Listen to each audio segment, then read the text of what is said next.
పేదవాడి పక్షాన నిలబడతాం, ప్రజా గొంతుకై నినదిస్తాం. వాయిస్ ఆఫ్ వాయిస్లెస్, తెలుగువారి మనస్సాక్షి సాక్షి టీవీ. సాక్షి టీవీ ప్రసారాల కోసం మీ స్థానిక కేబుల్ ఆపరేటర్ను వెంటనే సంప్రదించండి.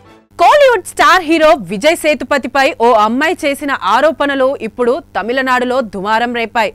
ఓ యువతిని విజయ్ చాలా ఏళ్లుగా ఇబ్బంది పెట్టాడని, క్యారవాన్ ఫేవర్ కోసం 2 లక్షలు, డ్రైవ్స్ కోసం 50,000 ఆఫర్ చేశాడని ఆరోపించింది. అంతేకాదు సదరు యువతి ప్రస్తుతం రిహాబిలేషన్ సెంటర్లో చికిత్స పొందుతోందని సోషల్ మీడియా ద్వారా వెల్లడించి కాసేపటికే ఆ పోస్ట్ను డిలీట్ చేసింది.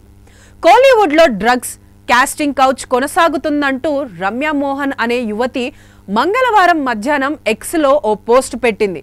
అందులో తనకు తెలిసిన ఓ యువతికి జరిగిన అన్యాయం గురించి వివరిస్తూ దానికి కారణం విజయ్ సేతుపతే అని ఆరోపించింది. తమిళ ఇండస్ట్రీలో డ్రగ్స్ కాస్టింగ్ కౌచ్ కల్చర్ ఎక్కువైంది. ఇది జోక్ కాదు. నాకు తెలిసిన మీడియాకు బాగా పరిచయం ఉన్న ఓ యువతి ఇప్పుడు ఊహించని పరిస్థితుల్లో ఉందని తన పోస్ట్లో పేర్కొంది. ఆమె ఇప్పుడు రీహాబిలేషన్ సెంటర్లో ఉందని, క్యారవాన్ ఫేవర్ కోసం 2 లక్షలు, డ్రైవ్స్ కోసం 50,000ను star hero Vijay Sethupathi offer చేశాడని, ఆమెను అతను చాలా ఏళ్లుగా వేధించాడని ఆరోపించింది. ఇదొక్కటే కాదు, ఇండస్ట్రీలో ఇలాంటి స్టోరీస్ చాలా ఉన్నాయని, బాధితుల్ని విస్మరిస్తూ ఇలాంటి వ్యక్తుల్ని మీడియా దేవుడిగా చిత్రీకరిస్తోందంటూ రమ్య విమర్శించింది. పైగా నిజాన్ని గుర్తించకుండా బాధితురాలిపైనే ఆరోపణలు చేస్తున్నారని వాపోయింది.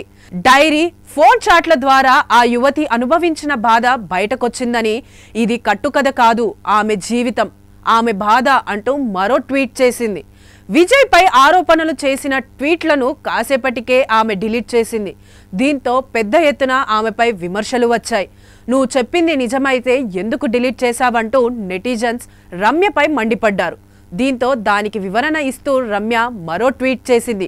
కోపంతో ఆ ట్వీట్ పెట్టానని, అది అంత వైరల్ అవుతుందని ఊహించలేదని, బాధితురాలి గోప్యత, శ్రేయస్సు దృష్ట్యా పోస్ట్ను తొలగించినట్టు ఆ ట్వీట్లో పేర్కొంది.